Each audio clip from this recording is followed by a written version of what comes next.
Oh my god. No. Oh no. Oh.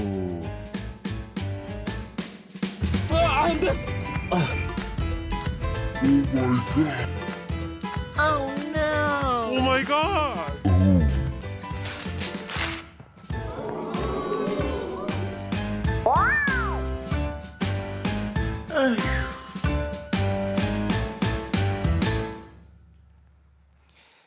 예, 주님의 이름으로 여러분을 환영합니다. 여러분과 함께 예배하는 이 시간이 우리 모두의 설렘이 되었으면 좋겠습니다. 요즘 우리나라의 위상이, 대한민국의 위상이 전 세계에 드높여지는 것을 많이 느낄 수가 있는데요. 특별히 문화적으로 여러분 혹시 그 미나리라고 하는 영화가 미국에서 골든글로브상을 수상하는 걸 아십니까? 그 다음 단계는 이제 아카데미, 우리가 잘 아는 오스카라고 하는 상을 받게 될지도 모른다고 하는 소식을 들으면서 야, 정말 대한민국의 위상이 뭐 K방역은 물론이고 여러 가지 면에서 많은 나라들의 부러움이 되고 있다. 특별히 중국 분들. 손흥민이 조선족이래요. 참 김치가 당신들의 음식이고 한복도 원래는 우리 거다. 근데 그 거대한 나라가 우리나라의 문화에 대해서 이렇게 경쟁심을 갖는다는 거예요. 일종의 라이벌 의식이잖아요, 그죠? 이럴 때 우리가 해야 될 게 뭔지 아십니까? 그냥 편안하게 좀 즐길 필요. 물론 우리가 바르게 잡기 위해서 맞설 필요도 있지만 괜히 그런데 같이 부안해동할 필요는 없을 것 같아요. 어쨌든 이런 일들을 경험하면서 저는 1980년대 초반이죠. 제가 미국 처음에 갔을 때에 그때 일을 다시 회상했습니다. 참 힘들 때였죠. 철공소에서 일을 하고 또 저녁에는 도너스샵에서 밤을 새워가면서 도너스 만드는 밀가루 반죽을 물론 이제 기계로 하지만 그런 걸 하면서 지내는 날이었는데 어느 날 고속도로에 차를 타고 쫙 가는데 프리웨이라 그러죠. 하이웨이를 쫙 차를 타고 가는데 고국에서 보던 그 차 엑셀이에요. 포니, 우리나라 포니 엑셀이 제 옆을 쌩 하고 지나가는 겁니다. 갑자기 그 순간 그 차를 보는 순간에 눈물이 퍽 터져 나왔어요. 여러분 아시다시피 그때는 캘리포니아의 자동차 중에 한 30%가 다 일제차였어요. 뭐 도요타, 닛산, 뭐 혼다 이런 차들이었고요. 우리나라 차는 정말 보기가 어려웠습니다. 차로 생각도 안 했죠. 그런데 그 날렵한 엑셀 한 대가 조국에서 본 그 차가 우리 대한민국이 만든 차가 쫙 한 대 달려가는데 얼마나 막 감동이 되는지. 근데 지금은 뭐 미국 가면 여러분 이번에 그 타이거 우즈 사건 통해서 알게 됐지만 우리나라에서 만든 자동차가 얼마나 견고하고 안정성이 있고 뭐 거의 유럽 차들의 버금갈 만큼 사실 어떤 기능에 있어서는 더 좋은 것 같아요. 이렇게 자랑스러운 나라를 만들어가면서도 여전히 우리 안에는 참 많은 숙제들이 있죠.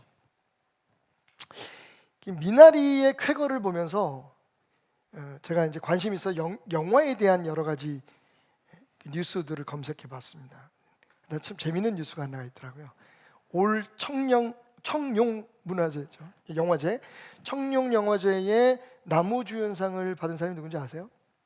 유아인이라고 하는 잘 알려진 개념 스타라고 알려진 유아인 씨가 청룡 영화상을 받았는데 뭐 그건 그럴 수 있어요. 그런데 그 남우주연상을 받은 작품 자체가 재밌어요. 작품의 제목이 소리도 없이입니다. 제가 하도 궁금해서 99분 영화를 봤어요. 딱 영화를 보고 난 다음에 성도들한테 굳이 볼 필요는 없겠다고 얘기해야겠다 생각을 했어요. 굉장히 실험적이에요. 여기서 유아인 씨가 주연이죠. 그러니까 남우주연상을 탔겠죠. 99분 동안 말 한마디 안 합니다. 그냥 몸짓, 표정, 그 영화를 찍기 위해서 몸무게를 30kg을 늘렸대요. 그러니까 얄쌍하고 시크해 보이는 유아인은 없고 퉁퉁하고 좀 약간 일부러 연기 자체를 뭔가 좀 부족한 것처럼 연기를 하시는데 말 한마디가 없어요. 대사가 없어요. 99분 동안. 그런데 그 영화에서 남우주연상을 탑니다. 정말 그 제목처럼 소리도 없이. 참 요즘 변화돼가는 문화를 보면서 특히 그런 실험적인 그런 그 시도들을 보면서 참 우리가 놀랄 때가 많아요. 근데 여러분, 그렇게 한마디의 대사, 다시 말하면 한마디의 말도 하지 않고 예수님께 극찬을 받은 사람이 오늘 성경에 등장합니다. 소리도 없이 주님 앞에 칭찬을 들은 여인, 마리아죠. 오늘 이 짧은 이야기는 사실은 성경에 왜 굳이 이런 두 자매의 이야기, 마르다와 마리아의 이야기가 꼭 여기 들어가야 할까? 이런 소소한 일까지도 성경은 다루고 있구나라고 하는 생각을 갖게 하는데, 어쨌든 이 흥미롭고 뭔가 있을 것 같은, 그래서 여기 있겠지라고 생각하게 하는 이 이야기 속에 마리아라고 하는 주인공은 오늘 말씀대로 예수님 발치 앞에 그냥 앉아서 예수님의 말씀만 들었는데 말 한마디도, 어떤 그 행위적 표현도 없었는데 예수님은 마리아의 믿음을 극찬하십니다. 마리아는 자기에게 좋은 편을 택했다. 그리고 그것은 절대로 빼앗기지 않을 것이다. 쉽게 말하면 선택해야 되는 걸 선택했고 그것은 바른 선택이었다는 얘기죠. 반면 이 이야기 속에 정말 분주했던 한 여인이 있어요. 자기가 해야 할 일이기 때문에, 그리고 하기로 결정한 일이기 때문에 너무 열심히 일을 해요. 조금 더 구체적으로 설명을 하자면, 이 마르다라고 하는 여인은 최소 13명, 많으면 약 80명 정도가 되는 손님을 지금 접대하기 위해서 분주했어요. 그것도 자기 동네에 지나가시는 예수님을 자기 집으로 직접 손수 초청을 했어요. 오늘 이야기를 보면 마르다가 예수님을 자기 집으로 영접했다 얘기합니다. 그런데 예수님만 오신 게 아니에요. 최소한 예수님과 함께 했던 12명의 제자가 왔다면 그때 손님이 13명이었을 것이고요. 조금만 더 확대해서 말씀을 읽어보면 바로 이 사건이, 이 마르다의 영접 사건이 있기 전에 무슨 일들이 벌어졌냐면, 예수님께서 70명의 제자들, 12명의 제자 말고 70명의 예수님을 따르는 사람들을 2명씩 짝을 지어서 그들에게 능력을 주셔서 전도도 하고 병도 고치고 귀신도 쫓는 그런 일들을 하게 하십니다. 그리고 그들이 돌아와서 예수님 앞에 자기네들이 사역할 때 일어났던 일들에 대해서 막 자랑을 하고 이야기를 한 그 사건 바로 직후거든요. 그러니까 조금 지나친 유추일 수 있지만 어쩌면 12명의 제자를 포함해서 약 70명이 넘는 사람들이 예수님을 물론 동반해서 마르다의 집에 지금 초청을 받았다는 얘기예요. 상상을 해보십시오, 여러분. 얼마나 할 일이 많겠어요. 그래서 마르다가 막 분주하게 그 사람들을 접대하려고, 아니 적어도 예수님을 기쁘게 해드리기 위해서 막 애를 쓰다가 가만히 보니까 자기 자매 마리아가 눈에 보이질 않는 거예요. 이 바쁜 때에. 그래서 어딨나 하고 고개를 딱 돌려봤더니 이게 웬일입니까?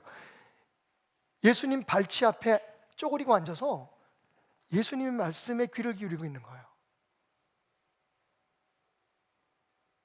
참아야 되는데, 그러면 안 되는데, 마르다가 예수님께 다가가서 이렇게 얘기합니다. 예수님, 쟤 좀 보세요. 그냥 내버려 두실 거예요? 그러시면 안 되잖아요, 예수님.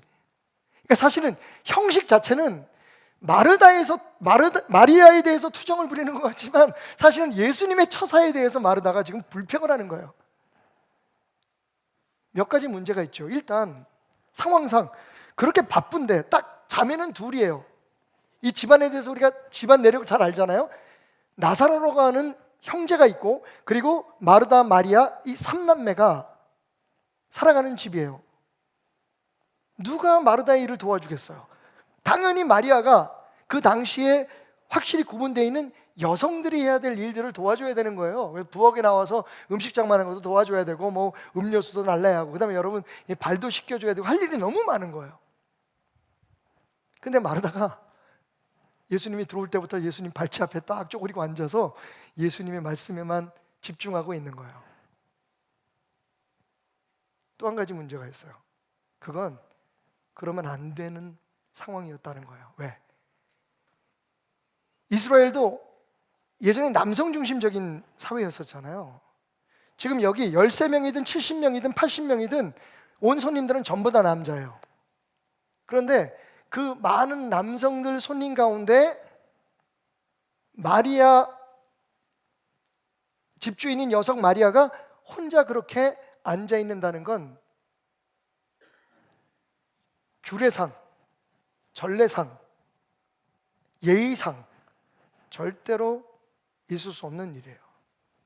그러니까 마리아가 정말 철딱서니가 없었든지 아니면 어떤 간절한 마음 때문에 그 모든 전통과 그리고 주변 사람들의 눈초리, 특별히 자기 자매인 마르다가 화를 내고 불평을 할 것이라는 것을 어쩌면 생각했을지도 모르는 상황 속에서 그냥 예수님의 말씀에 귀를 기울이고 앉아있는 게 너무 행복했던 거죠. 자, 이야기의 전모를 여러분들이 들으셨습니다. 근데 저는 이 말씀을 시각화하면서 무슨 생각을 했냐면, 혹시 여러분 그때 예수님께 마리아에 대해서 이야기하는 마르다의 표정을 훔쳐보실 수 있을까요? 상상해 보실 수 있을까요? 그 얼굴이 어땠을 것 같아요? 맞아요, 여러분, 어렵지 않아요. 내일 아침 아이들을 학교 보내면서, 요즘도 학교는 안 보내지만 매일매일 쌓이는 설거지와 빨래를 하면서 거울을 한번 쳐다보세요. 교회에 와서 남들은 편안하게 예배 드리는데 그렇게 할 일이 많아. 한두 가지가 아니야, 일할 게. 그 순간에 여러분의 얼굴을 한번 거울에 비춰보세요. 아마 그 얼굴이 그날 마르다의 얼굴이었을 거예요. 한치 앞도 내다볼 수 없는 상황 속에서 언제 혹시 문을 닫아야 될지도 모르고 언제 이게 회복될지도 모르는 상황 속에서 정말 매일매일 사무실에 앉아서 혹은 음식점 운영하는 식당이나 혹은 가게에 앉아서 언제나 손님 하나 들어올까 문을 쳐다보고 앉아있는 여러분의 얼굴 거울에 비친다면 아마 그날 마르다의 얼굴을 볼 수 있을 거예요. 오늘 벌어지고 있는 이 상황은 사실 우리들 이야기예요. 우리 아니면 할 수 없는 일, 우리이기 때문에 해야 되는 일, 그리고 누군가를 위해서 반드시 우리가 해야만 하는 일들인데 그 일들 때문에 너무 지치고 힘들고 또 우리는 나름대로 이렇게 열심히 하는데 그걸 못 알아줘, 주변 사람들이. 어떤 사람들은 너무 편안하게 잘 사는 것 같아. 거기에 대해서 화가 나고 짜증이 나고 분노하고, 예수님 저 사람들은 왜 저러고 살아요? 라고 얘기하지만 결국 무슨 얘기예요? 예수님, 나는 내 팔자 왜 이래요? 라고 얘기하는 것과 똑같은 상황. 자, 근데 여러분, 그런 마르다에 대한 예수님의 태도, 그리고 그런 마리아에 대한 예수님의 처사, 좀 불만스럽지 않으세요? 이야기 속 예수님의 처사가 조금 불편하지 않으신가요? 저는 좀 그래요. 자, 이 상황에서 우리는 어떻게 기대하나요? 그럴 때 예수님께서 그래, 고생 많지, 수고해, 그래도 다 나중에 시간이 지나고 나면 다 알아줄 거야. 너 아니면 그 일 누가 하겠니?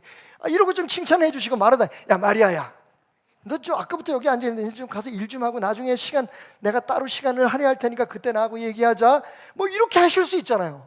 근데 그것도 많은 사람들이 보는 앞에서, 딴에는 손님이라고 대접하기 위해서 모셔온 사람들, 예수님의 제자들이 쫙 있는 앞에서 예수님이 안 됐다는 듯이 얼굴에 두 손을 대시면서 어휴, 마르다야 마르다야,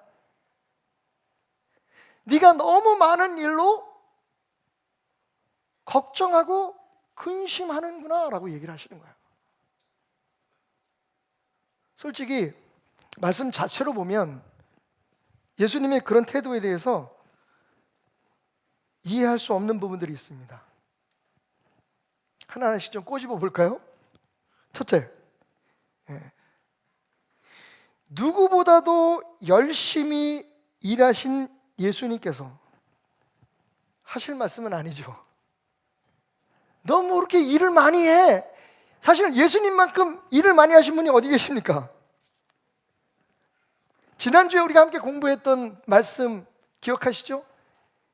풍랑이 치는 바다 가운데서 배가 막 다 침몰해야 할 위기에 있는데 예수님은 하도 피곤하셔서 고물에 머리를 베고 주무셨다. 얼마나 피곤하면 그럴 수 있을까? 가끔 우리 그런 일 있잖아요. 너무 피곤해서 쓰러지면 도대체 뭐 어버가도 모른다는 얘기. 사실 예수님의 상태가 그런 상태였다고 우리는 생각하는 거죠.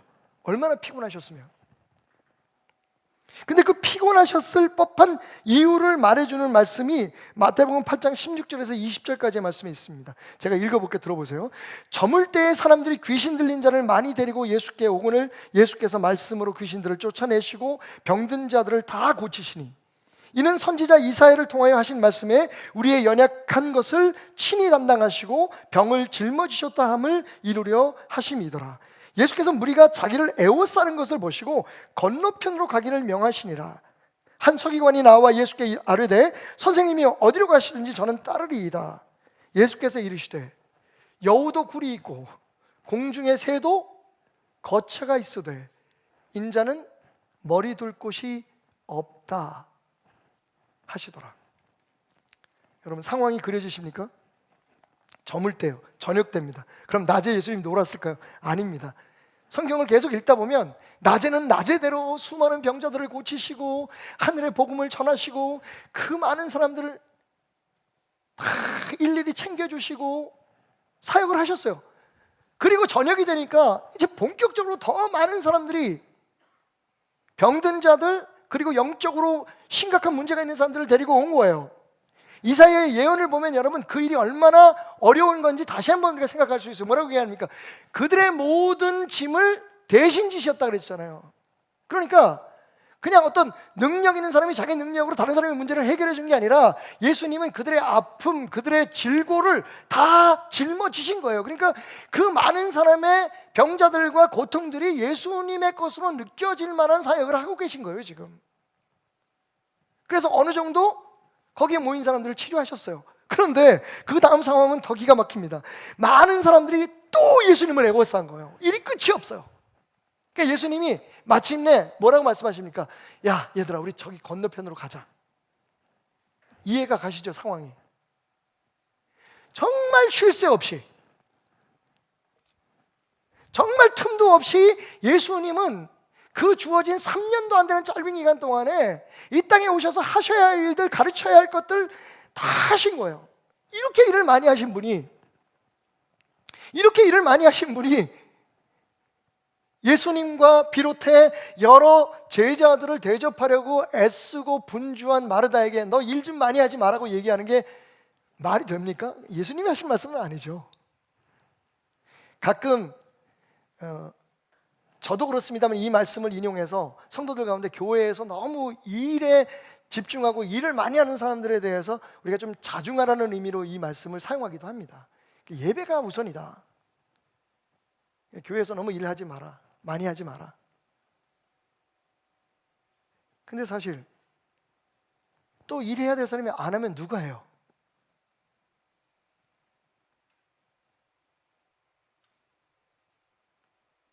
예수님처럼 정말 이곳 저곳 다니시면서 그렇게 많은 일을 이 땅에서 하신 분이 일 많이 하지 말라고 책망을 하신다면 그건 좀 문제가 있는 것처럼 들려요, 그죠? 두 번째는요,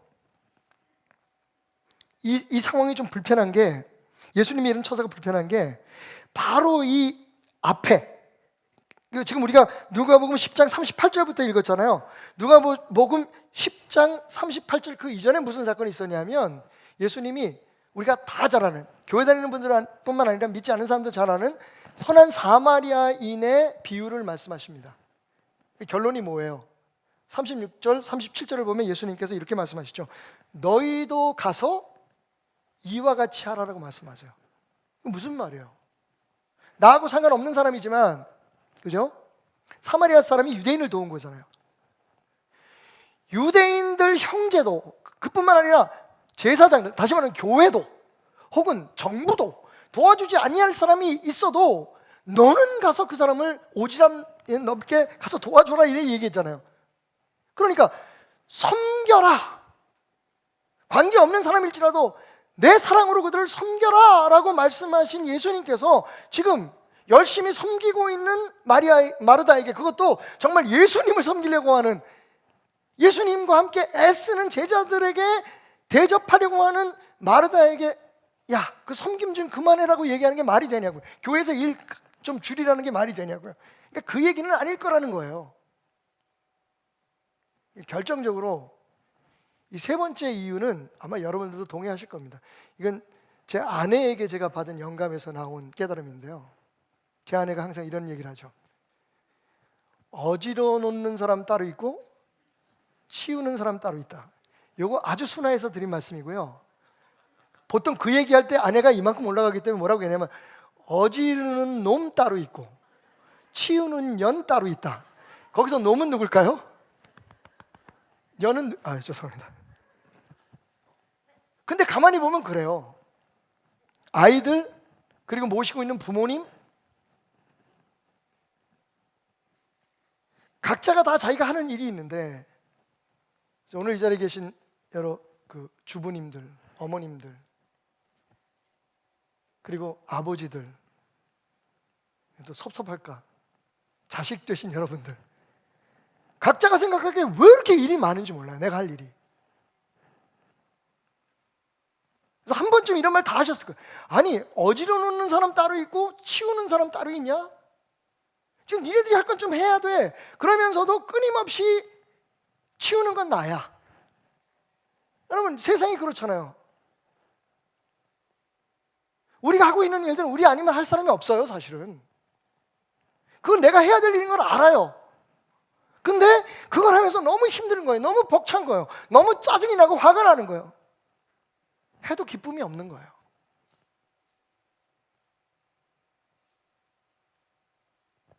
아니, 그런데 예수님께서 충분히 이해할 수 있고 충분히 받아들일 수 있는 이 상황에서 마르다에게 야, 마르다야, 너 왜 이렇게 근심 걱정이 많아라고 말씀하시는 건 좀 억울하다는 거죠. 억울한 거죠. 그리고 정말 돕지 않고 철딱서니 없이 예수님 발치 앞에 그냥 앉아가지고 그런 모든 그 예의도 없이 말이지, 손님들 있는데 거기 쭈그리고 앉아서 예수님 말씀에 기울이고 있는 이 마리아의 처사에 대해서 예수님이 어이구 잘했다 우리 마리아 이렇게 얘기하시니까 얼마나 이 상황이 이 마르다의 세상에서 사는 우리에게 불편하냔 말이에요. 그럼 일을 좀 줄여주시든지 없애주시든지. 그렇다고 예수님이 직접 오셔가지고 빨래 해주실 것도 아니고 설거지 해주실 것도 아니고 뭘 어떡하라는 거야 도대체. 해야 할 일들은 태산인데 우리가 하지 않으면 할 사람이 없는데. 여러분, 제 자신만 해도 그래요. 제가 29년을 사역을 하면서 항상 이제 주변 분들이 그런 얘기를 하시죠. 목사님도 이제 그 안식년은 가지세요. 그게 필요하다는 걸 제가 알아요. 근데 잘 그걸 견뎌왔어요. 그때마다 한계가 있었는데 정말 쉬어야겠다. 이제 조금 더 공부를 할 시간을 가져야겠다라고 스스로 생각할 때가 있었는데, 근데 또 지나고 나니까 여기까지 좀 버티고 왔어요. 제 아내는 항상 얘기하죠. 안 되면 여보, 우리 안식 월이라도 가집시다. 교회에다가 부탁을 드려서 한 달 혹은 3달 정도만 좀 쉬는 시간을 가집시다. 여러분, 그게 잘 안 돼요. 특히 지금과 같은 상황에서 제가 교회를 비울 수가 없어요. 그것도 아마 노파심일 수 있는데 성도들한테 미안해서 못할 것 같아요.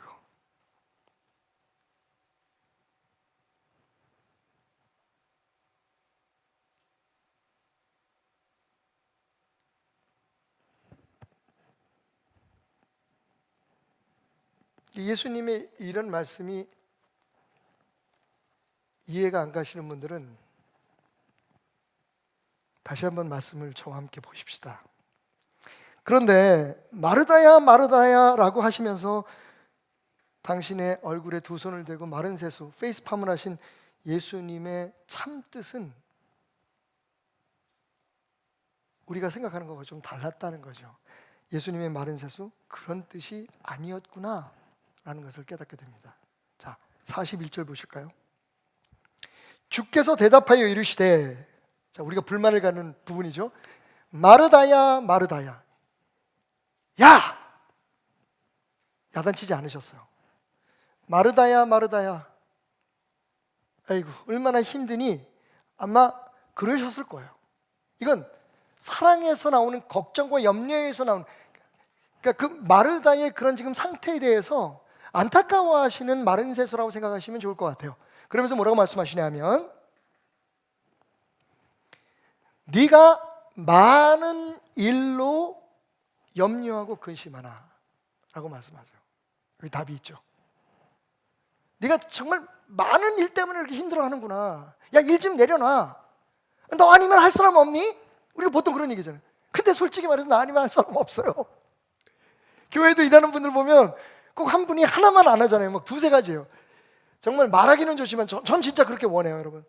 그러니까 제가 베델교회 와서 곧바로 나름대로 제가 이 교회의 그 담임 목사의 입장에서 성도들에게 설득하고 동의를 구했던 게 뭐냐면, 주일날 예배 한 번만 드리자.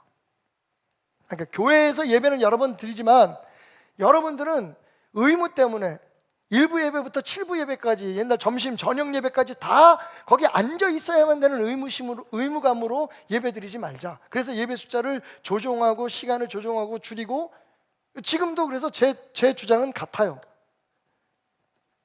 그게 실천하기 어려운 상황이 있을 수 있지만, 특히 저 같은 경우에는 그렇다고 제가 예배를 한 번 드리나요? 저는 예배를 3번 드리거든요, 주일날. 어떨 때는 예배가 안 될 때가 있어요, 솔직히. 저는 성도들이 안 그랬으면 좋겠어요. 이 걸음 얼마나 설레이는 걸음입니까? 여러분, 일주일 동안 고생하시다가 얼마나 힘들게 오셨어요. 근데 주님 앞에 나온 우리의 이 발걸음이 의무가 되거나 체면 치레가 되면 안 되잖아요, 그죠? 그게 우리 교회가 급속도로 성장하지 않은 이유입니다. 그게 몰아쳐야지 모이는데. 근데 여러분, 여러분의 신앙의 대상은 교회가 아닙니다. 다시 한번 제가 말씀드립니다. 여러분의 신앙의 대상은 교회도 아니고 목사도 아닙니다. 어제도 우리가 함께 치열한 토론을 했어요, 목사님들끼리, 전도사님들하고. 어제는 목사에 대한, 목사라는 직책이 우리 교회 안에 어떤 영향을 미치고 있는가에 대한 그런 이야기들을 우리가 하면서 참 많은 이야기를 나눴는데, 다시 한번 우리가 깨닫고 동의했던 부분은 뭐냐면, 목회자가 누구냐? 옛날 캐톨릭의 프리스트나 혹은 그 이전 유대교의 제사장처럼 하나님과 성도들 중간에서 하나님이 주시는 복을 전달하고 성도들의 기도를 하나님 앞에 전달하는 중보자가 아니다. 이 캐톨릭 사제는 그거예요. 프리스트는 그거예요. 그러면 개신교의 목사는 누구냐? 말하자면 안내자예요. 오늘 아침에도 기도하면서 제가 그래서 우리 아침 7시 반에 저희가 기도회가 있는데, 마지막 기도에 그렇게 기도했어요. 하나님, 오늘 우리가 때로는 성도들의 옆에서 혹은 한 발짝 앞에서, 그리고 어느 때는 성도들의 뒤에서 그 성도가 하나님께 나아가는 길을 보여주고 하나님께 나갈 수 있도록 돕는 자의 자리에 있게 하소서. 이걸 지금 우리가 자꾸만 변질시키고 있어요. 마치 목사가 축복의 제사장인 것처럼. 성도들도 그게 편할지 몰라요. 지금 우리 교회의 목사는, 이 개신교의 목사는 동반자고 안내자입니다. 그리고 여러분들의 후원자인 거죠. 예수님 반토막이 아니에요. 여러분들을 대신해서 기도를 대신해주고 여러분을 대신해서 제사를 대신해주는 옛날 유대교의 제사장이나 혹은 그런 모습으로 사역하는 캐톨릭의 신부님들이 아니에요. 우리가 대신 여러분들의 죄를 고해 성사 받아서 예수님 대신 여러분의 죄를 사해 줄 수 있는 권한이 우리에게 없어요. 우리가 할 수 있는 건 어떻게 예수님께 여러분 스스로 마음을 열고 여러분의 마음의 짐과 문제들을 토로할 수 있고, 그리고 주님의 은혜로 이미 허락받은 그 치유의 약속으로 말미암아 여러분들이 회복되고 용서받고 치유될 수 있는 것을 가르쳐주고 그렇게 할 수 있도록 도와주는 사람이에요. 그러니까 절대로 높임을 받을 수 있는 사람이 아니에요. 존경은 받아야겠죠. 여러분이 존중해 줘야겠죠. 그래야 교회의 질서상 우리가 하나님 앞에 나와 예배 드릴 때, 그죠? 하나님의 종으로 여러분이 인정해 주시는 건 굉장히 감사한 일이죠. 하지만 사도 바울 얘기처럼 우리는 또한 여러분의 종인 것처럼 우리 스스로 생각할 때 그 교회는 진짜 하나님이 기뻐하시는 교회가 되는 거예요. 다시 한번 꼭 집어서 얘기합니다. 오늘 제가 이렇게 드리는 말씀에 대해서 교회학자들이라든지 아니면 설교학자들은 별로 좋아하지 않으실 거예요. 여러분의 신앙에 대해서는 교회가 아닙니다. 하나님입니다. 여러분이 하나님 앞에 여러분 스스로 가 있는 것, 마리아처럼 예수님 발치 앞에, 하나님 그 앞에, 십자가 앞에 여러분들이 무릎 꿇고 앉을 수 있도록 도와주는 것, 안내하는 게 바로 우리의 역할이라는 거죠. 교회의 모든 직분자들의 역할이 그겁니다.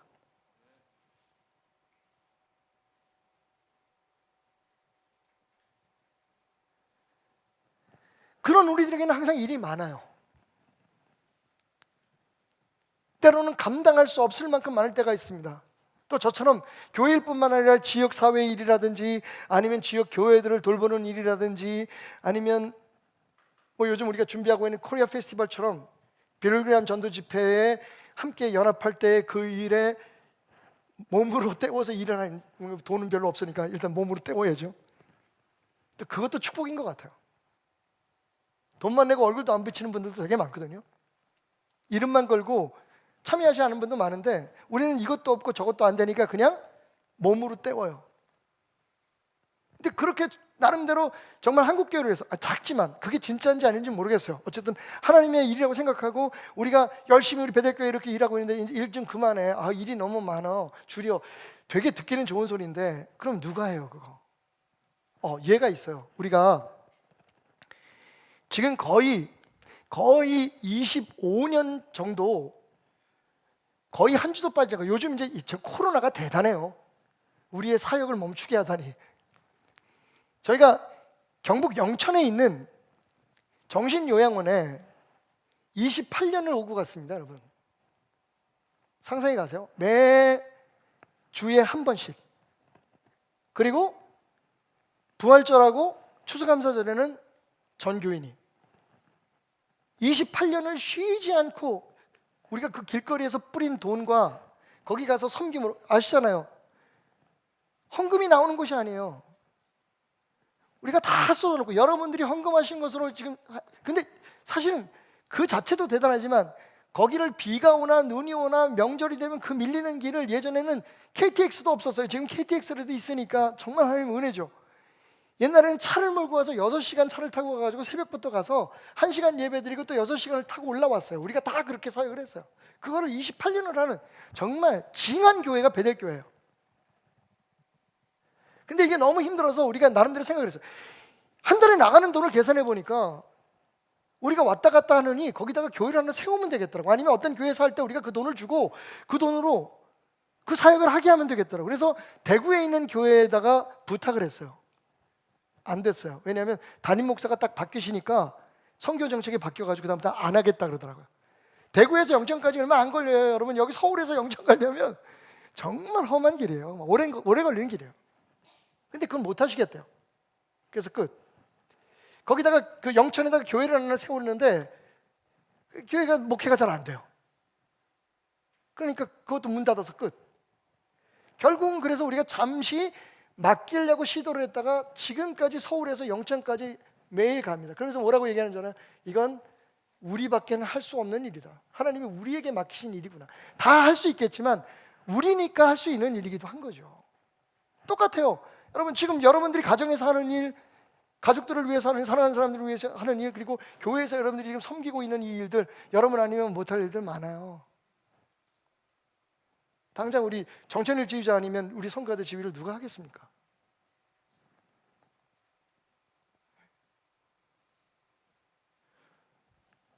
당장 송미장로가 아니면 누가 솔리스트를 하겠습니까? 피아니스트가 없으면 누가 하겠습니까? 그러니까 사실은 각자가 우리가 맡은 일들이 있지만 우리이기 때문에 꼭 해야 되는 일이 있어요. 근데 이게 하다가 보면 짜증이 나요. 성가대원들에게 여쭙겠습니다. 마이크 썼으니까 누가 얘기했는지 몰라. 마스크 썼으니까 누가 얘기하는지 모르니까 얘기해 주세요. 예. 정말 올 때마다 기쁨으로 오세요? 이 사람들이 날 닮아서 거짓말도 잘해? 감사합니다. 근데 예수님이 하기 싫으면 하지 마. 그만해. 너 아니어도 할 사람 많아. 왜 그러고 짜증내면서 일하니? 이렇게 말씀하신 것은 아니라는 거죠. 그럼 예수님의 마른 세수의 이유는 뭡니까? 왜 근심하고 걱정하면서 그 일을 하느냐는 거예요.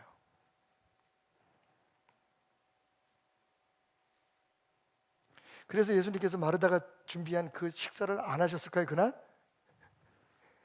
여러분 오해하지 마십시오. 마리아가 예수님 발차 앞에 앉아서 예수님 말씀만 들었다고 해서 그런 사건들이 있었는데 마르다가 그냥 끝까지 죽으라고 거기 앉아 있었을까요? 예수님이 가시고 난 후에도 마르다는 예수님 앞에 앉았던 그 자리에 앉아서 평생 살다가 죽었을까요? 아니잖아요. 마리아는 마르다더라도 또 일을 했을 거예요, 그죠? 중요한 건 예수님이 계시는 그 순간, 예수님이 그 집에 머무는 그 순간을 마리아는 놓치고 싶지 않았던 거죠.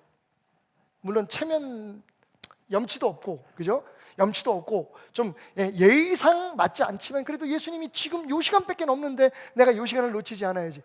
마리아도요 나름 열심히 자기가 해야 될 일을 했던 자매일 거예요. 의심하지 않습니다. 중요한 건 일의 양이나 일 자체에 있는 게 아니에요. 왜 근심하고 걱정하면서 그 일을 하느냐는 거예요. 마르다야.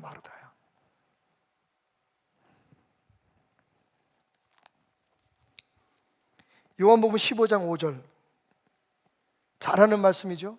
나는 포도나무여 너희는 가지라. 그가 내 안에 내가 그 안에 거하면 사람이 열매를 많이 맺나니 나를 떠나서는 너희가 아무것도 할 수 없다. 열매라는 건 어떤 일에 대한 결과잖아요. 결실이잖아요. 근데 그것도 작게가 아니고 많이 결실을 맺을 거라고 얘기해요. 어떻게 하면 예수 안에 있으면. 그러니까 예수 안에 있다는 건 일 안 한다는 게 아니에요. 나 예수 믿고 난 다음에 일을 못 하겠어. 난 그냥 교회에서 기도만 하고 살래. 이거는 예수님 뜻 아니에요. 예수님 안에 있으면 많은 열매가 맺혀져야 돼요. 물론 그 열매가 꼭 물질적이거나 어떤 돈으로 환산될 수 있는 그런 것만은 아니지만 여러분 가족들을 위한 섬김, 그죠?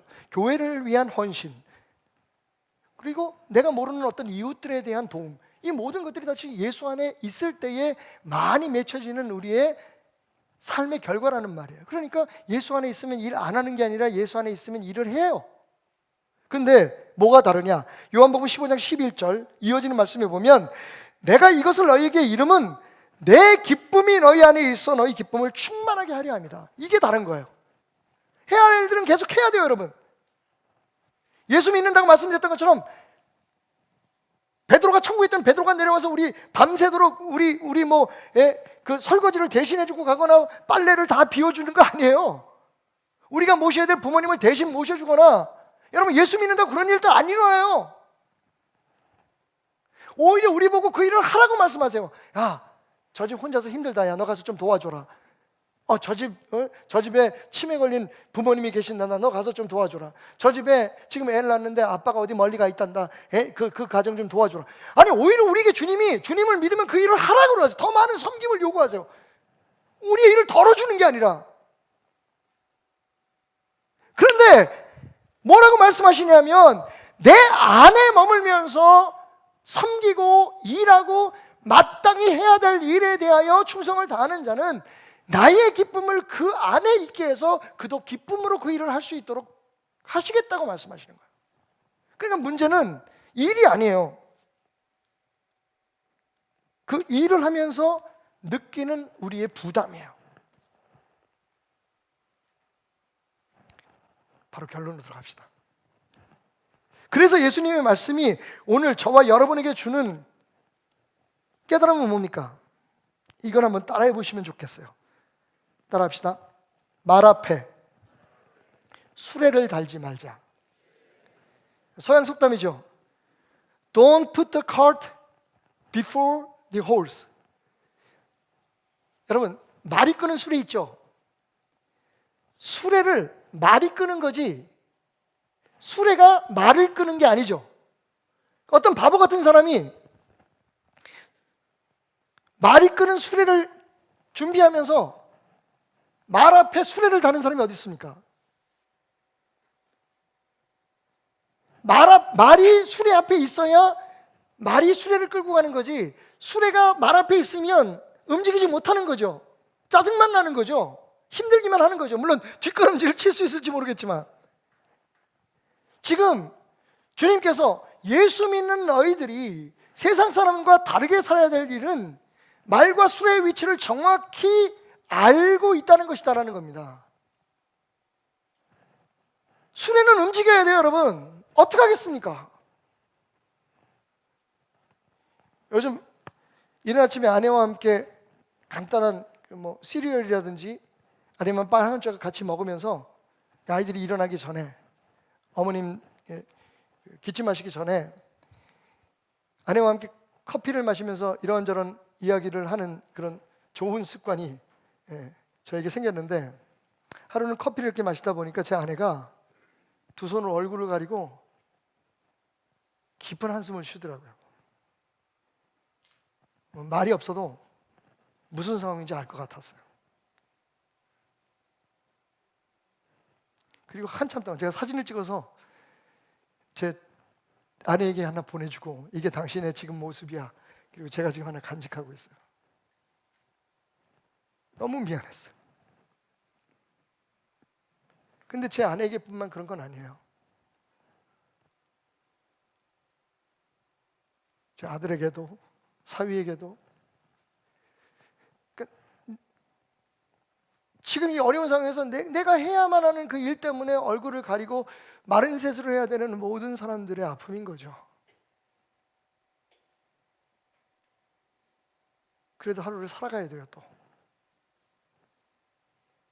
아이들을 챙겨야 되고, 어머님을 챙겨야 되고. 그나마 참 이게 안쓰러운 일인데, 그래서 요즘 제가 신방을 가거나 어디 갈 때 제 아내가 동행을 못해요. 항상 20년을 같이 동행했는데 요즘은 그런 형편이 아니에요. 그게 어떻게 하겠어요? 우리 서로 그렇게 얘기하고 잠들거든요. 여보, 건강해야 돼. 여기 쑤시고 저기 쑤시고. 그러니까 요즘은 당신 없으면, 당신 쓰러지면 우리 집 망한다. 제 아내도 아이고 남 걱정하시네요. 당신이나 건강 조심하세요. 커피 좀 그만 드시고 운동 좀 하세요. 그러다 보면 잠들고 아침이에요.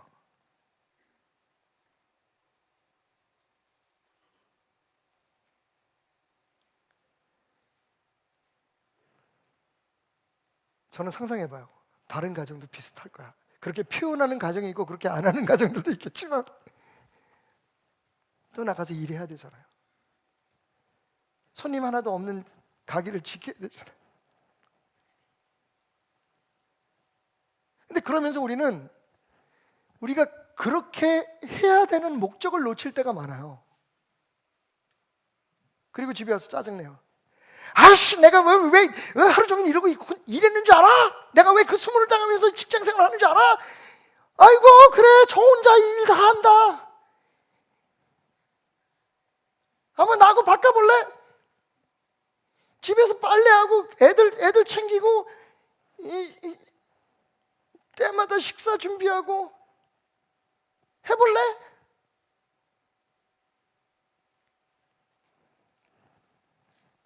근데 왜 우리가 그러고 살아요?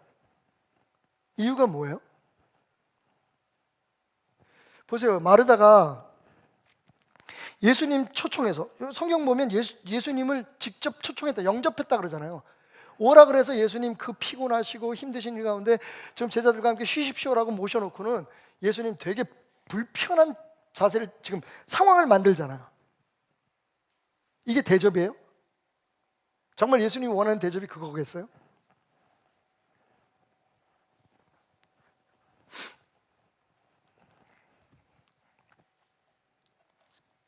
예수님은 어떻게 하셨을까요? 여기서 답을 찾읍시다. 말 앞에 수레를 달지 마시다. 예수님은 어떻게 하셨을까? 누가복음 4장 40절에서 44절 말씀에 보면 누구 못지않게 바쁜 예수님의 일정이 소개되고 있습니다. 해질 무렵에 사람들이 온갖 병자들을 데리고 나오며 예수께서 일일이 그 위에 손을 얹으사 고치시니, 여러분 예수님의 일하는 자세를 보실 수가 있죠. 수많은 사람들을 데리고 왔는데 해질 무렵에 일일이 머리에 손을 대셨다 그래요. 한 사람 한 사람 그냥 다 일일이 정성을 다해서 고쳐주셨어요. 41절, 여러 사람에게서 귀신들이 나가며 소리질러 이르되 당신은 하나님의 아들이시니이다. 예수께서 꾸짖으시사 그들이 말함을 허락지 아니하시니 이는 자기를 그리스도인 줄 알미러라. 그런데 그 중에서 육체적인 병만 아니라 귀신 들리고 영적인 병에 걸린 사람들이 막 고쳐지는 상황이 벌어지고 아수라장이 일어난 거예요. 그 귀신이 나가면서 와 예수 왜 우리를 이렇게 하느냐고 하니까 입 다물라고 귀신 들린 사람들한테 그 주변 사람들한테 입을 다물고 다 입 다물라고 그런 얘기 아직 하지 말라고 막 다 그것도 챙겨가서 하시면 신경이 얼마나 쓰이겠어요. 고쳐주면서 신경 쓰면서. 근데 여러분 42절, 날이 밝음에 예수께서 나오사 한적한 곳에 가시니, 이 얘기는 뭐예요? 밤새도록 이 일이 계속됐다는 거예요. 이거 어떻게 감당할까? 난 진짜 이거 불가능하다고 생각해요.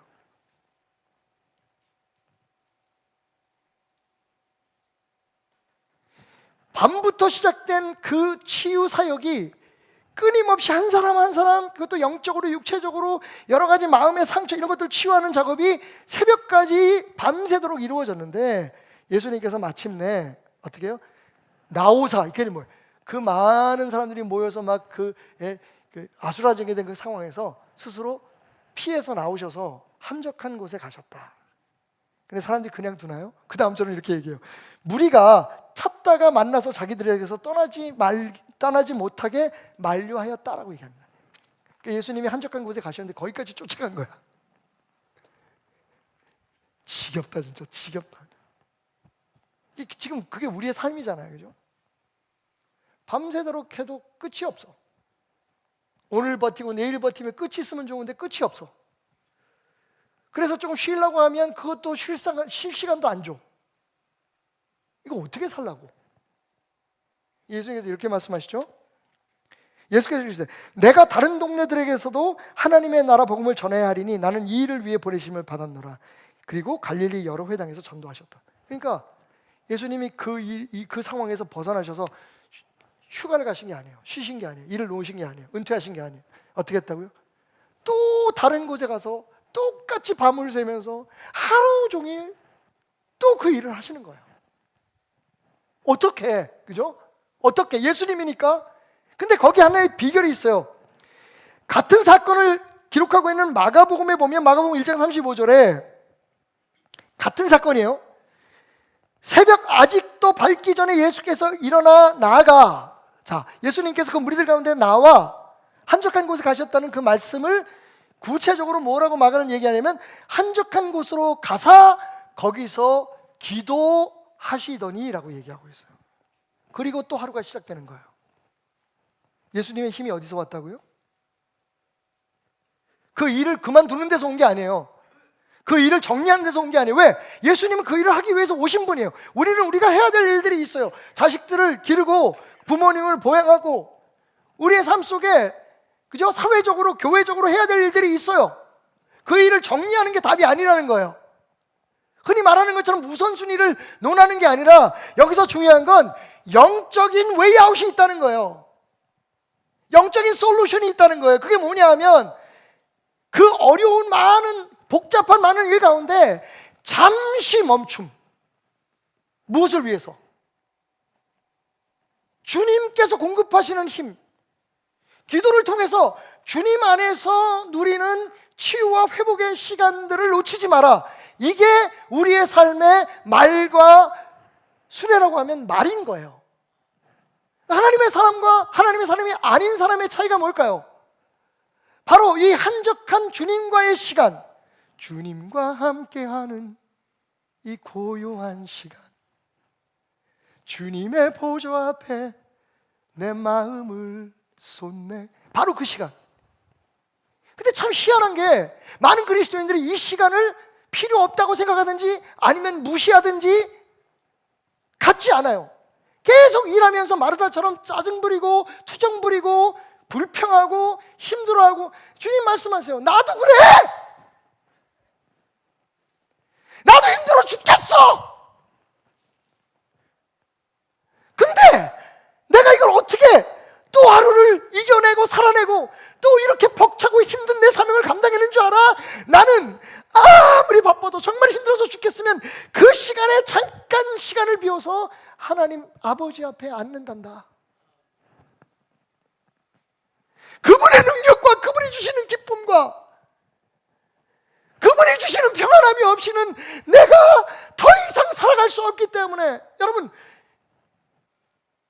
예수님도 힘드셨어요. 예수님도 지치셨어요. 예수님도 피곤하셨는데, 그런데 다시 그 피곤하고 고통스러운 상황 속에 걸어 들어갈 수 있었던 이유는 바로 그 한적한 시간, 주님 앞, 하나님 앞에 앉았던 그 시간이 있었기 때문이에요. 요한복음 8장 29절에서 예수님은 그래서 이렇게 말씀하십니다.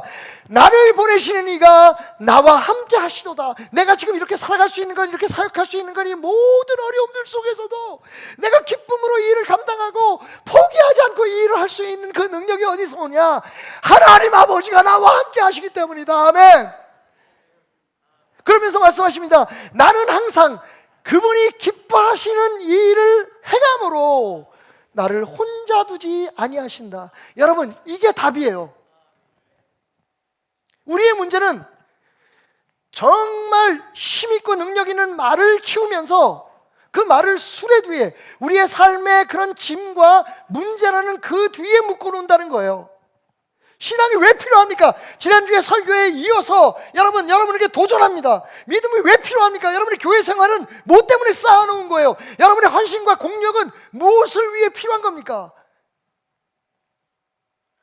사실 우리의 삶의 일상 속에 가장 힘들고 지친 그 상황 속에 두 손을 가리고 혼자서 엉엉 울고 답답해서 하나님 어쩌면 좋아요라고 몸부림치는 그 순간에 정말 일어나기 싫고 이불 밖으로 나가기 싫고, 오늘은 출근 안 했으면 좋겠어, 오늘은 그 지긋지긋한 일대 안 갔으면 좋겠어, 오늘은 해가 안 떴으면 좋겠어, 하나님 내일은 또 어떻게 지내죠? 라고 그렇게 통곡하는 그 시간에 예수님처럼 정말 모든 걸 잠시요 내려놓고 주님 앞에 앉아서 내 마음을 쏟고 하나님과의 교제를, 그게 바로 예수님께서 그 치열한 신경전 속에서 마리아의 헌신을, 그 희생을, 그 용기를 칭찬하신 거예요. 여러분, 예수님 말씀에 주목하십시오. 뭐라고 말씀하십니까? 마리아는 좋은 편을 택했다. 근데 그건 빼앗기지 않을 거야. 마리아는 마리아의 삶을 선택한 거예요. 마르다는 누군가를 위해서 지금 자기가 살아가고 있는 거예요. 그러니까 누군가를 위해서 산 건 다 뺏깁니다. 여러분, 죄송하지만. 그래 놓고 저는 이런 탄식으로 인생을 마치는 분을 너무 많이 봤어요. 내가 뭘 위해서 이렇게 살았지? 자식 새끼들 키워놔봤자 아무 소용없어. 다시 어지러 놓는 놈 따로 있고 치우는 놈 따로 있어. 여러분, 마리아는 적어도 자기의 기쁨을 찾은 거예요. 목사가 시켜서 하는 신앙생활도 아니고, 남편 눈치 봐서 하는 일도 아니고, 주변 사람들한테 진짜 좋은 엄마, 좋은 남편, 뭐 좋은 아들이라고 칭찬 듣기 위해, 좋은 며느리라고 칭찬받기 위해 사는 일도 아니고, 빼앗기지 않을 것, 내가 선택하고 내가 결정해서 내가 살아낸 삶.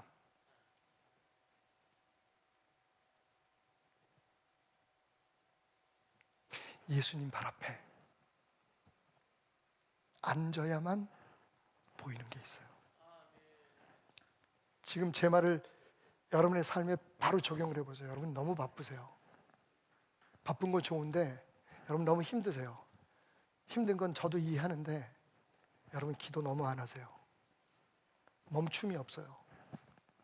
그게 옵션이 아니에요. 여러분 하다가 힘들고 지치면 주님 앞에 나가서 나 좀 도와주세요. 그건 마르다의 얘기고, 마리아처럼 하세요. 먼저 기도를 시작하세요. 오늘 하루가 너무 힘들고 지치지만 그거 내가 외면할 수 없는 일이잖아요. 그 일을 감당할 수 있는 힘을 주님께서 주신다고 말씀해요. 내 기쁨을 너희 안에 있게 해서 너희의 기쁨이 충만하게 할 것이라고 약속하세요. 한번 시도해 보세요. 그거 안 하고 왜 신앙생활 하세요, 여러분? 최근에 대전의 모 교회에서 써줬다는 백신 맞으면 죽습니다라고 하는 포스터를 돌리던 그 찌라시를 돌리던 그 어떤 분의 얘기예요. 경찰 앞에서 진술하는데 뭐라고 얘기하냐면 나는 한글을 모릅니다. 근데 목사님이 그거 돌리라고 해서 돌렸어요. 그거 돌리면 하나님 앞에 축복받는다 그래서 돌렸어요. 여러분 신앙 어떻습니까? 여러분 저는 자기 의사로 그렇게 써서 돌렸다면 난 말 안 하겠어. 뭐 생각이 다른 사람들이 있을 수 있잖아요, 그죠? 근데 이게 도대체 말이 됩니까? 21세기에 하나님의 말씀을 알고 누구보다도 목사님들 설교하고 막 들으면서 그 다양한 그런 정보 속에서 비판하고 자기 나름대로 판단하는 사람들이 축복받으려고 그거 돌린다고, 그 내용이 뭔지도 모르고 돌렸다고 이런 얘기를 할 수가 있느냐는 말이에요. 빼앗기지 않는 걸 주님 안에서 찾을 수 있어야 돼요. 근데 그건 어떻게 해요? 모든 걸 다 내려놓고 주님 앞에 조용히 앉을 때만 얻을 수 있어요. 각자에게 필요한 힘이 다르고 각자에게 필요한 위로가 다르겠지만 저는 분명히 말씀드립니다. 그게 무엇일지라도 빼앗기지 않는 그것, 주님 발 앞에 앉는 그 결단이 필요해요. 세상을 살면서 참 우리의 삶을 저는 가끔 훌라후프에 비교하곤 해요. 어쨌든 훌라후프는 돌려야 돼. 안 돌리면 죽어. 그죠? 이게 떨어지잖아. 훌라후프 안 돌리면 죽어. 힘들어도 돌려야 돼. 멈추는 순간 죽어. 근데 여러분, 우리 인생의 훌라후프가 이거 하나뿐인가요? 애들 키워야지, 돈 벌어야지, 교회 봉사해야지, 부모님 모셔야지, 또 인간관계 유지해야지. 여러분, 한 개 돌리는 것도 힘든데 지금 여러분들이 어떻게 살고 계시는지 아세요? 예? 이걸 돌리려고 난리를 피는 거예요 지금. 내가 아니면, 내가 멈추면 이게 다 끝나. 관계도 없고. 부모님은 어떻게? 늙으신 부모는, 어린 자식들, 손주들은 어떻게? 매일 짜증내고. 어이씨! 여러분, 때론 이 여러 개의 훌라후프를 돌리는 것을 멈추고 잠깐 주님의 발치 앞에 앉아 있어야 될 용기가 필요한 거예요. 그 시간이 많이 필요한 것도 아니에요, 여러분. 주님이 머무는 그 시간에, 주님이 함께하는 그 시간이면 충분해요. 주님을 가장 크게 대접하는 방법은요, 뭐라고 생각하세요? 집을 팔아서 주의 성전에 갖다 드리는 겁니까? 남들이 안 하는 저 오지에 가서 선교하는 겁니까? 여러분, 우리는 하나님을 위해서 우리가 뭘 하고 있다라고 하는 자부심으로 그 일을 합니다. 하지만 정말 하나님이 원하신 건 내 앞에 와서 네가 어디에 있든지 무엇을 하든, 그런 헌신하든 희생을 하든 그 모든 것이 내 앞에 와서 나와 함께 한 그 시간에 주어진 기쁨과 은혜로 되어지는 일이 되었으면 좋겠다는 거예요. 여러분, 신방 가면 우리가 제일 기쁜 게 뭔지 아세요? 어느 집은 뭐 반찬을 많이 준비하고, 어느 집은 무슨 음식을, 제가 좋아하는 음식을 사오고, 어느 집은 제가 잘 안 먹는 걸 가져오고. 여러분, 그건 아무런 문제도 없어요. 신방의 목적은, 제가 신방 갔을 때 성도들이 그들의 마음을 쏟아놓고 그 가정의 형편을 제게 알려주고 제가 그 가정을 위해서 축복하고 거기에 합당한 하나님 주신 말씀을 전하는 것에 귀를 기울여주면 그것으로 충분해요. 예수님이 가장 기뻐하는 게 뭐겠어요? 주님 앞에 앉는 거예요. 힘들고 지치면 여러분, 훌라후프를 그만 돌리세요. 잠시면 돼요. 그리고 힘을 얻어서 또 돌리기 시작하면 되잖아요. 제가 하도 오래간만에 훌라후프를 돌려가지고 이 설교를 하려고 연습을 했더니 또 되긴 되네요, 이게. 그죠? 좀 제 모습이 흉했으면 용서해 주십시오. 저는 그냥 여러분이 행복하면 돼요. 여러분, 멈추세요. 잠깐. 그리고 주님 앞에 무릎 꿇으세요. 마르다야 마르다야, 테나마 테나마, 어휴 내 사랑하는 딸아 아들아, 나로부터 네 삶이 풍성해지기를 원해. 막 내 힘으로 하고 우리 집에 내가 모셔서 내 방법으로 이렇게 대접하려고 하는 마르다처럼 지치고 번아웃 되면 주님 앞에 나 좀 도와주세요 라고 얘기하지 말고 마리아처럼 주님과 함께 시작하세요. 저는 마리아가 주님과 함께 했던 그 시간 때문에 아마 그 다음날 콧노래를 부르며 쌓였던 빨래를 하고 손님을 대접하고 쌓인 그 그릇들을 찬송하면서 설거지하지 않았을까 생각해요. 믿음은 있는 것도 중요하지만 필요할 때 있는 것이 더 중요합니다. 언제 그 믿음을 사용해야 되는지를 바로 지금 이 시간 그 모든 짐을 내려놓고 주님 앞에, 내일은 또 내일의 해가 뜨겠지만, 내일은 또 우리가 해야 될 일을 해야겠지만, 그러나 같은 일을 해도 주님 안에서 새 힘으로, 새 은혜로, 새 기쁨으로 영원히 빼앗기지 않은 나의 기쁨을 위해 다시 일어서는 여러분이 되시기를 주님의 이름으로 축원합니다. 이 찬양 부르면서 우리 한번 잠시 멈춰 볼까요? 주님 앞에서 내려놔 볼까요? 고단한 인생길 힘겨운 오늘도 예수 내 마음 아시네. 지나간 아픔도 마주할 세상도 예수 내 마음 아시네. 하루를 살아도 기쁨으로 가리 예수 늘 함께 하시네. 후회도 염려도 온전히 맡기리 예수 늘 함께 하시네. 다시 한번 고백해 보십시다. 고단한 인생길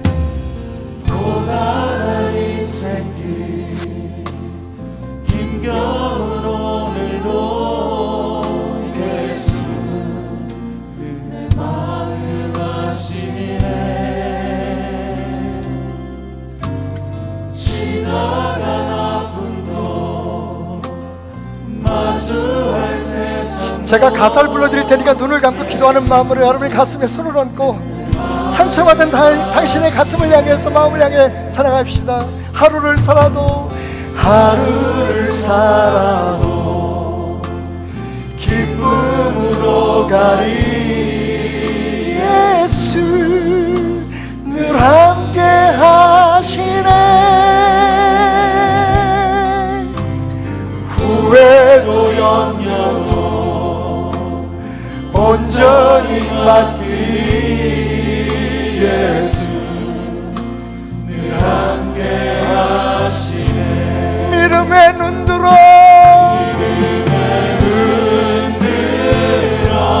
주님을 봅니다. 이 시간 내 마음의 상처와 내 마음의 굳은 살들은 주님을 바라보며 그 은혜의 눈길 속에 치유되고 회복될지어다.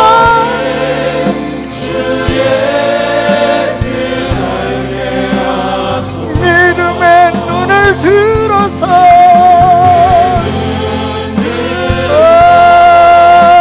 주를 보리 이 또한 지나가리라. 내 삶의 시간 속에 주의 뜻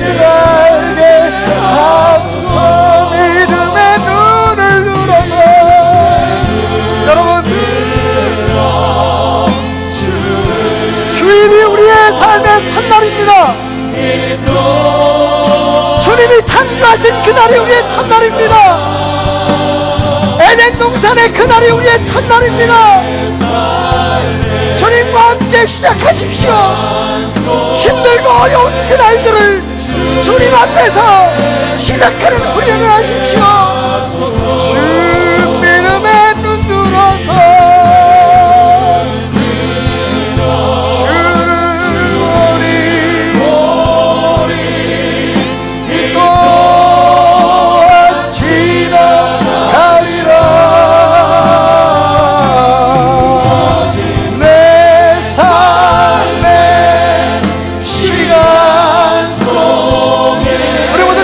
상대 기도하는 마음으로 우리 찬양합시다.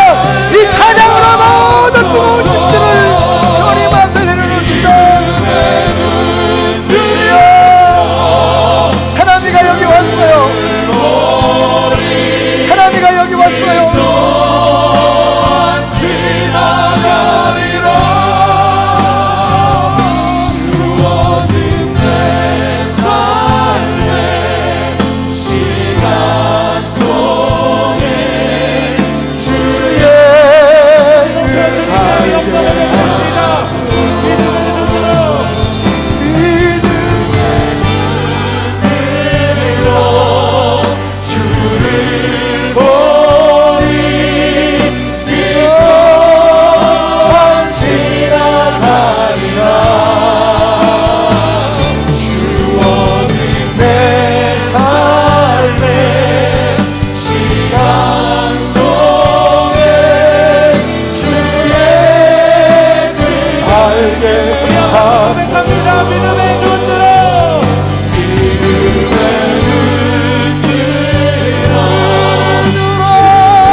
이 찬양이 끝나면 우리 잠깐이지만 함께 기도하는 시간을 가졌으면 좋겠습니다.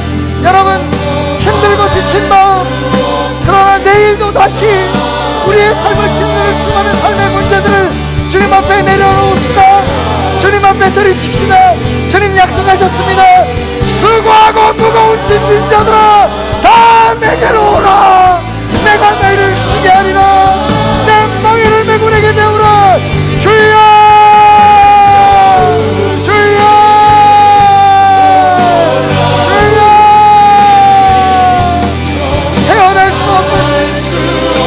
벗어날 수 없는 우리의 삶의 모든 문제를 주님 앞에 내려놓습니다. 헤어날 수 없는 주님의 사랑 앞에, 그 은혜 앞에 우리를 내려놓습니다. 쉬게 하소서.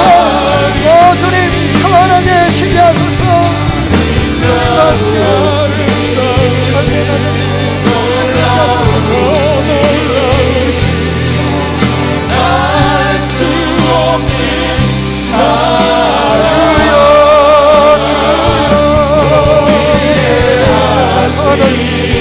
위로하심을 허락하여 주옵소서.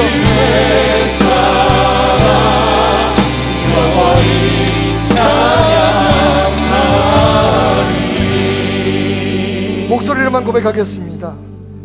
주 안에 있는 나의 치유함이 단 근시 있으랴. 주님의 주님의 위로하심이 십자가 밑에 나아가 주여 내 짐을 풀어 그 두려움이 변하여 그 두려움이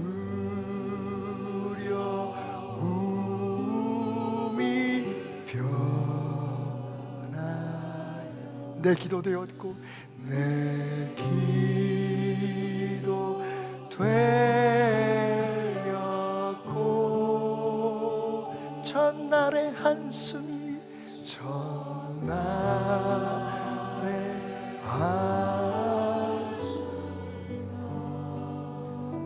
우리의 삶의 주인 되신 주님께서 약속하신 그 평강 세상이 줄 수 없는 평화를 너희에게 주노라 그 평강이 함께 하시기를 주님을 찬송합시다 주님을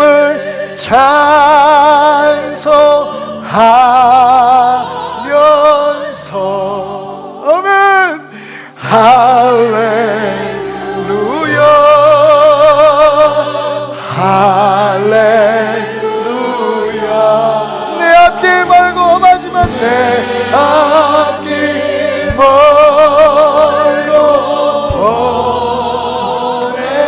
오래도 나 주님만 따라가리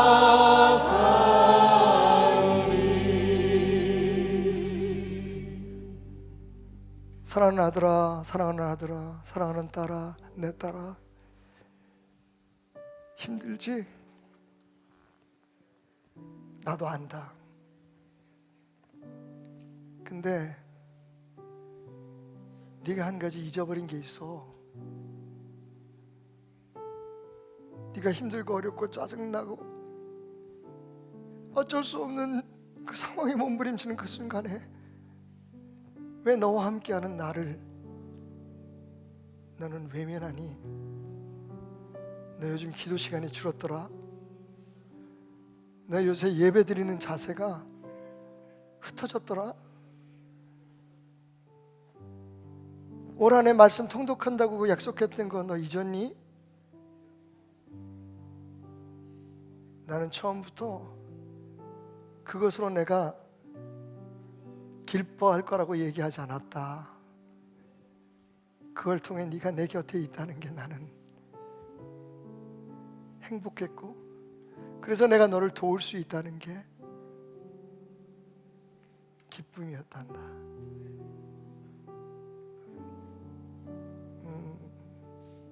오늘부터라도 하루에 한 번만 하늘을 쳐다봐 주련? 눈물이 나면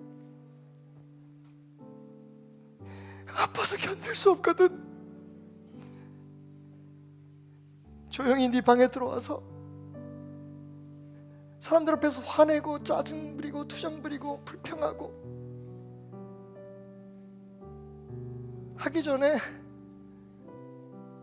나를 한 번만 찾아와 주겠니? 우리 거기서부터 함께 시작해보자.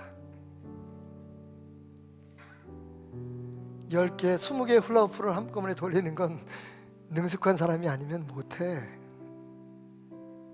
근데 그렇게 돌리다가 쏟아지는 훌라후프를 보며 나와 함께 웃어보자꾸나. 그 힘든 길을 내가 기쁨으로 가게. 그래서 다 가고 난 후에 그 모든 기쁨이 다른 사람을 위한 것이 아니고 너의 것이었음을 감사하는 것이 되게 나와 함께 시작해보자.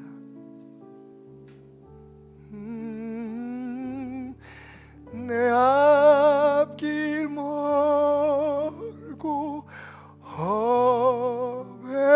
험해도 나 주님만 따라가리.